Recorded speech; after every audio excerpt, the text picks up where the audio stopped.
Kasi naniniwala ako sa God's timing talaga.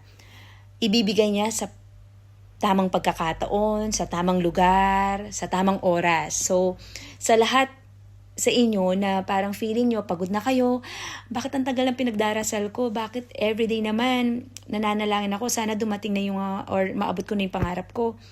Alam nyo, huwag tayong magmadali. One step at a time. Focus.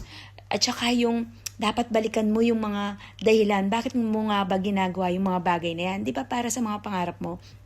Kaya, huwag kang susuko. Pahinga ka ng konti, pero magpatuloy ka. Kasi bakit? Baka kapag sa oras na pagsuko mo, isang hakbang ka na lang para sa pangarap mo at huminto ka. Anong mangyayari, di ba? Hindi naman puro manifest tayo ng manifest, claim it ng claim it, pero wala naman tayong ginagawa. Sabi nga nila, hindi lang puro dasal dapat. Dapat may mga actions tayong gawin para maabot natin yung mga pangarap natin. So don't give up!